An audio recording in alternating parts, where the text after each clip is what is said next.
안녕하십니까. 박동호 신부입니다. 그동안 24번에 걸쳐서 여러분하고 가톨릭 교회 교리서 가운데 제3편인 그리스도인의 삶의 부분을 좀 살펴보았습니다. 오늘 이 시간하고 다음 시간은 벌써 이제 마무리를 할 때가 되어서 정리하는 시간을 갖도록 하겠습니다. 제가 처음에 소개할 때 우리 가톨릭 교회 교리서는 전부 4편으로 되어 있다고 말씀드렸습니다. 네, 이 가톨릭 교회 교리서는 교황청에서 제2차 바티칸 공회가 끝난 다음에 한 20년이 지난 다음에 그러니까 1980년대죠. 그때 교황청에서 우리가 로마 가톨릭 교회가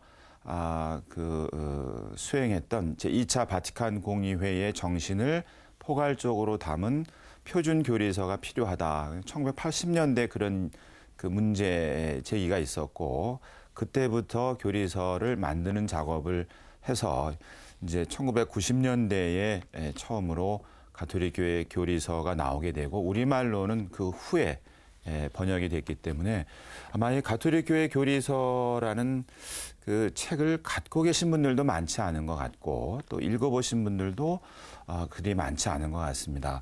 이 가톨릭 교회 교리서는 제1편에서는 그 신앙 고백을 설명하고 있습니다. 우리가 성찬의 전례 전에 우리의 신앙을 고백하는 사도신경이라든지 또는 니케아 콘스탄티노폴리스 신경이라든지 그 신앙 조목을 하나하나씩 자세하게 풀어놓은 것이 제1편이고 2편에 가서는 우리 교우들이 항상 신앙생활한다고 할 때 처음으로 떠올리는 내용이죠.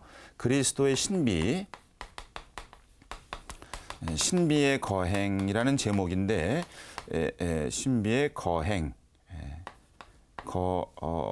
행이라는 제목인데 표현하자면 그냥 그 성사에 관한 내용들입니다.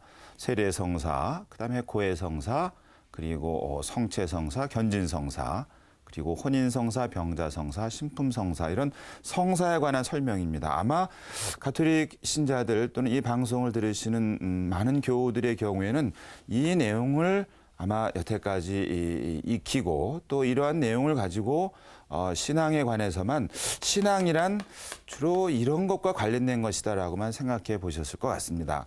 그런데 이 가톨릭 교회 교리서의 제3편하고 4편은 조금 내용을 달리하는데 이것은 3편을 우리가 이제 지난 24차례에 걸쳐서 살펴본 그리스도인의 삶이라는 타이틀을 가지고 있습니다. 그리고 4편은 우리가 다루지 않았습니다만 그리스도인의 기도.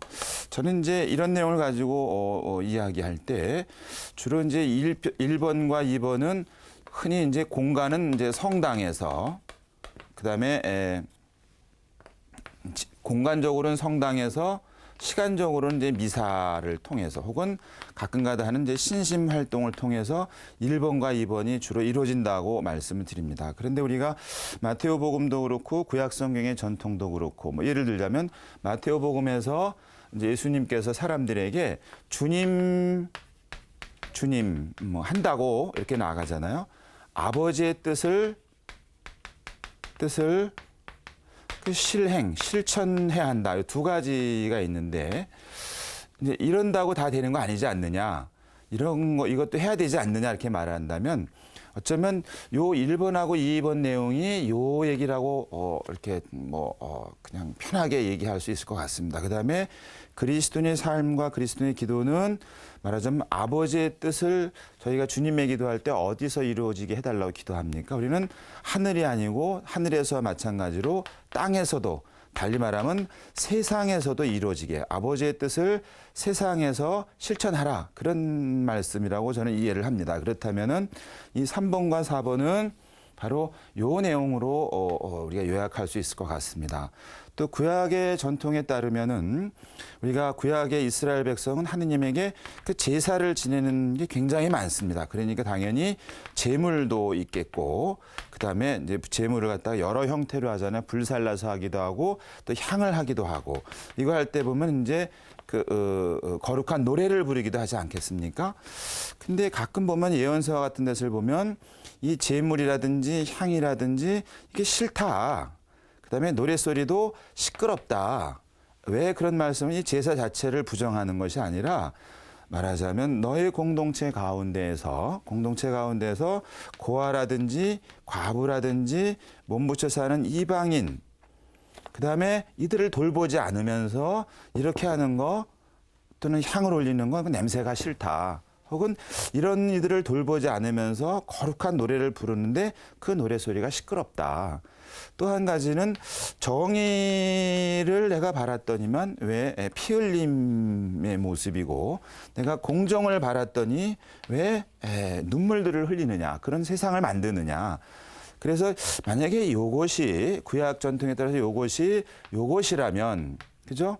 신앙을 고백하고 성사를 거행하는 게 구약의 모델로 따지면 하느님한테 제사를 바치는 것이겠죠. 그러나 유다인들이 이스라엘 사람들이 어떻게 살아야 되느냐에 관한 내용은 이것이라고 생각을 해봅니다. 또 한 가지로는 이렇게 해서 삶을 우리는 제물로 봉헌한다 그래요. 그럼 삶이 제물로 봉헌될 정도로 값어치가 있는 것은 어떤 삶일까? 그러니까 이 삶을 제물로 잘 가꿔서 성당에 가서 하느님께 바치면서 이것이 제 삶입니다라고 고백을 하면 하느님께서 기꺼이 받으시고 우리에게 축복을 내리신다. 영원한 생명으로 답하신다. 이렇게 생각을 합니다. 그래서 가톨릭 교회 교리서는 전부 4편으로 되어 있는데 앞에 2편은 우리가 일상에서 우리 신앙생활은 자주 그러나 늘 이야기하는 것이어서 익숙한데 뒤편에 대해서는 말은 그럴듯한데 이 부분하고 이 부분은 서로 별개라고 생각하는 우리의 그 모습을 보면서 좀 안타까움 혹은 좀 아쉬움을 느낍니다. 그래서 우리가 이 시간에는 이 앞에 부분 신앙 고백의 하느님이 누구신지 예수님은 누구신지 성령은 누구신지 교회는 무엇인지 우리가 사도신경 때나 신앙 고백 때 하는 내용을 잘 풀어왔고 예비자 교리 시간에도 주로 이런 내용으로 배우고 또 교우들하고 대화를 할 때도 주로 이런 내용으로 대화를 나누고 그다음에 우리가 그 신앙생활을 소홀히 하냐 아니면 열심히 하냐 하고 얘기할 때는 성사 생활을 충실히 하냐 충실히 하지 않느냐 가지고 얘기를 하지 않습니까? 근데 교우들 사이에서 우리 신자들 사이에서나 또는 교회 지도자들이라든지 또는 성직자든지 그리스도인이 바로 세상에서 이런 모습으로 살아야 됩니다라는 말에 대해서는 굉장히 낯설어하는 것 같습니다. 그래서 이 시간에는 특별히 여러분들하고 그리스도인의 삶에 관해서 지난 24번에 걸쳐서 살펴보았습니다. 정리를 하자면은 이제 우리가 하느님을 믿고 또 그리스도의 사람이 되었다면 그래도 이런 식의 삶은 살아야 된다라고 가톨릭 교회 교리서가 공적으로 가르치고 있는데요. 첫 번째 다 기억하실 것 같은데요. 첫 번째 그리스도인의 삶은 세상 안에서 성령과 함께 인간의 존엄함을 수호한다 또는 증진한다. 그런 삶이 된다. 말하자면 그리스도인의 삶은 사람을 귀하게 여기는 삶이 돼야 된다. 이게 뭐 너무나 쉬운 말 같습니다만은 그렇게 쉽지 않습니다. 예를 들면 우리 사회에서 사람이 귀하다 누구나 인정을 합니다. 근데 귀하게 여기는 삶을 사느냐 실천하느냐는 또 조금 다른 문제입니다. 예를 들면 인간의 이것을 존엄함이라고 말하고 존엄함의 근거로 첫 번째로 하느님을 닮았다. 하느님을 닮은 사람. 이렇게 얘기를 합니다. 누구나. 네? 누구나. 근데 과거에는 남자가 하느님을 닮았고 여자는 하느님을 안 닮았다고 생각한 거죠. 그래서 남성의 여성에 대한 우월적 지위를 사회도 가지고 있었지만 교회도 이와 같은 태도를 가지고 있었고 이와 같은 태도의 그 기원으로 창세기를 많이 얘기되지 않았습니까? 그러나 이제 성경학이 이제 발전하면서 불과 100년, 150년도 안 되니 최근에 와서야 창세기 이야기는 남자가 여자보다 우월하다는 말을 한 것이 아니라 모든 사람은 하느님을 닮은 귀한 존재구나라는 뜻이구나라고 새롭게 해석한 것은 불과 100년 가까이, 그것도 아마 안 된 것 같습니다. 그러니까 하느님을 닮은 누구나 닮았다는 얘기는, 다시 말하면 사람은 하느님하고 격이 말하자면 비스무리하다, 똑같지는 않지만, 또 한 가지는 하느님하고 닮았다는 얘기는 무슨 뜻입니까? 하느님하고 대화를 할 수가 있다. 우린 사람하고 말하잖아요. 물론 이제 또 특수한 경우에는 사람하고 동물하고도 소통을 하고 사람하고 식물하고도 소통한다고 하지만 그건 광의의 의미의 소통 말고 통상적으로 우리가 얘기한다 그러면 대화 상대로 사람을 얘기합니다. 그러니까 사람은 하느님의 대화 상대라는 의미에서 귀하다. 그런 의미에서 얘기다 보니까 누구나 귀하다는 거죠. 누구나. 그러면 당연히 남성, 여성도 아니고 종교도 아니고 피부색도 아니고 또는 신분도 아니고 이런 것으로 사람은 차별받지 않고 누구나 다 귀하다. 이렇게 얘기를 합니다. 그리고 이런 내용들은 아마 정상적인 시민 국가라면 헌법에 다 나와 있는 내용이죠. 그런데 그렇게 귀하게 여기면서 사느냐? 이건 또 다른 문제란 얘기죠. 예를 들어서 성을 가지고 얘기하면 여성과 남성이 동일한 노동을 하고 동일한 생산을 하고 동일한 시간에서 얘기해서 같이 했는데 임금에 있어서 혹은 승진 보상에 있어서 남자라는 이유 때문에 혹은 여자라는 이유 때문에 차별을 받는다. 이것은 옳지가 않다는 얘기입니다. 그러나 어떻습니까? 우리 사회에서는 이런 것을 그렇게 깔끔하게 극복됐습니까? 그렇지 않죠. 만약에 그렇다면은 그 가운데 그리스도인이 있다면 그는 바로 성을 통해서 남자든 여자든 귀하게 여기지 않았으니까, 귀하게 여기지 않았다는 것은 인간의 존엄함을 소홀히 여겼다는 것이고 그 근거인 하느님의 뜻을 소홀히 하고 있다. 이렇게 생각을 합니다. 제가 20년 가까이 고해서에 앉아 있었는데요. 고해서 안에서 저는 여성을 차별했습니다. 라고 자기 자신의 삶을 돌아보면서 부끄러워했던 고해 내용을 전해 들은 적이 단 한 번도 없습니다. 미사에 빠졌습니다에 대해서는 너무나 많이 듣는 얘기인데 삶에 있어서 인간의 존엄함을 증진하는 그리스도인의 삶을 의무를 다하지 않은 것에 대해서 잘못을 뉘우친 경우를 보질 못했습니다. 어떻습니까? 너무나 뻔한 얘기지만 그렇게 실천하지 않는 것, 야고보 사도의 야고보서에 따르면 실천하지 않는 신앙, 죽은 신앙이라 그러죠. 두 번째로 인간이 존엄한 이유, 첫째로는 하느님을 닮았다. 두 번째로는 예수님의 우린 파스카라고 얘기를 하는데요. 예수님의 강생, 그다음에 순환, 죽음, 부활. 말하자면 죽음에서 부활로 건너간 거죠. 하늘에서 내려오셨고 순환 겪으셨고 죽으셨고 부활하셔서 이제 다음에 승천의 교리가 따르죠.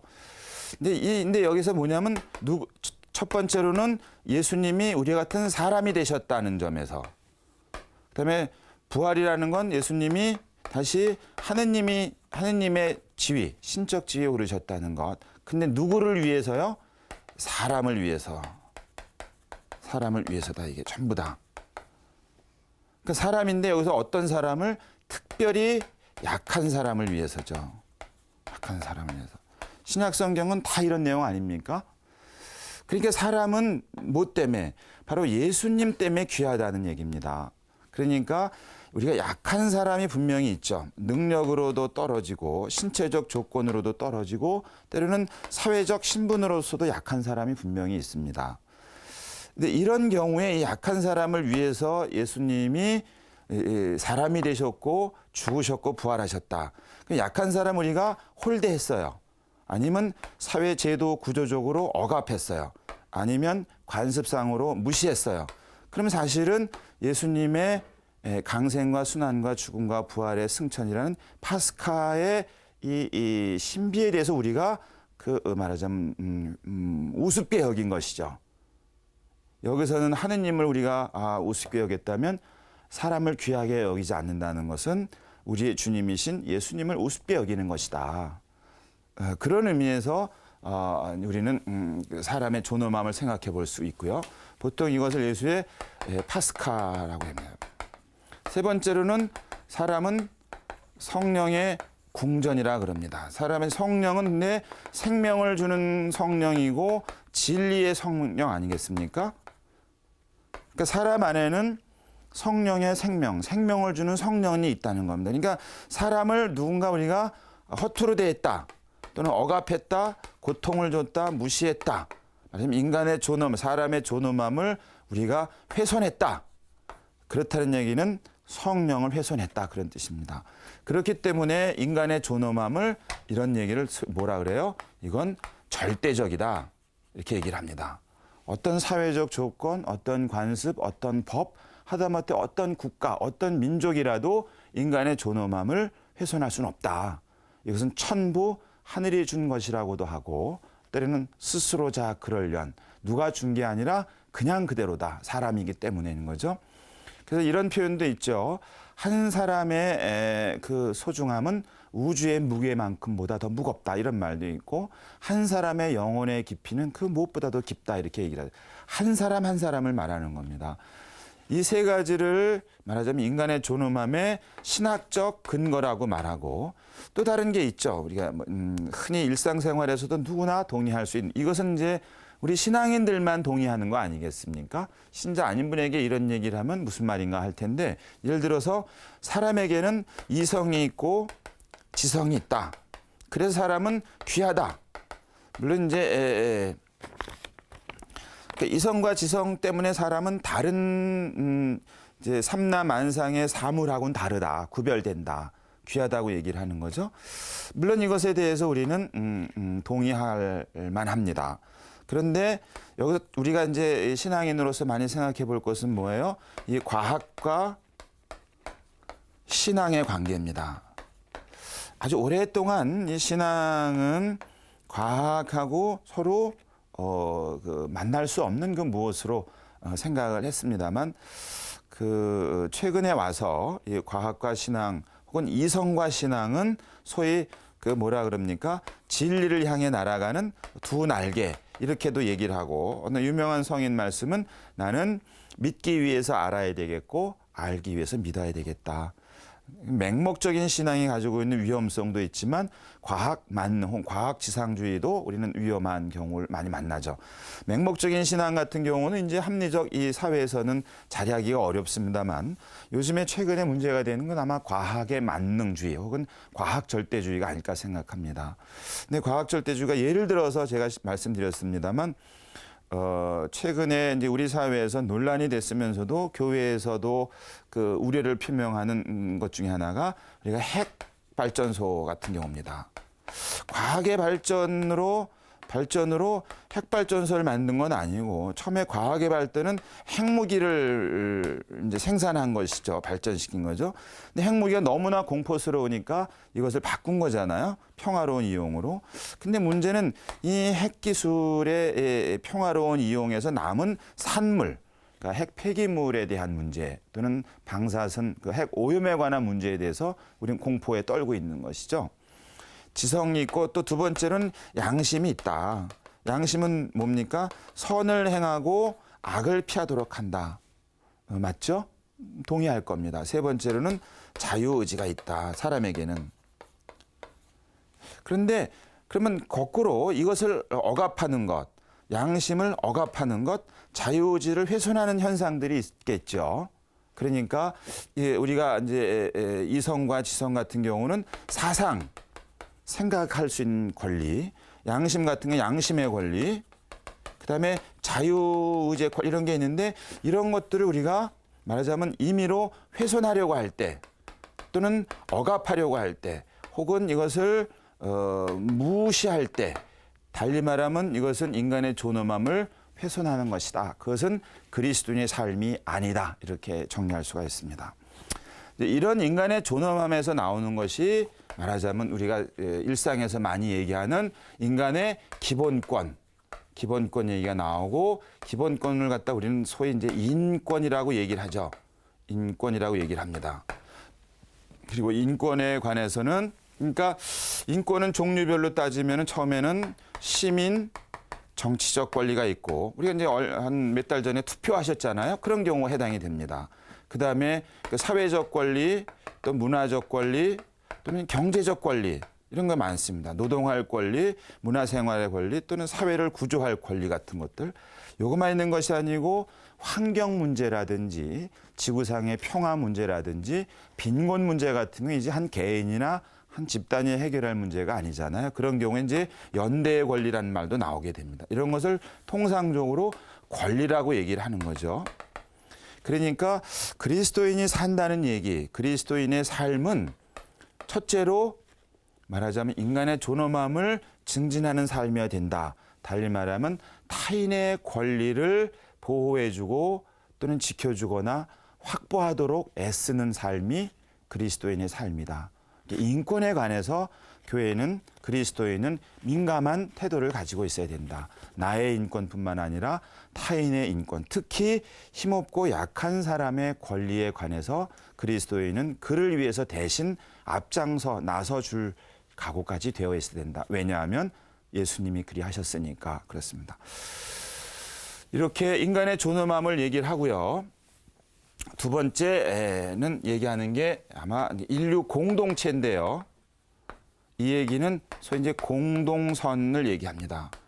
공동선. 공동선은 이건 이익이라는 것은 아닙니다. 이익은 때로는 악이 될 수도 있습니다. 선이라는 것은 말하자면 자기 완성을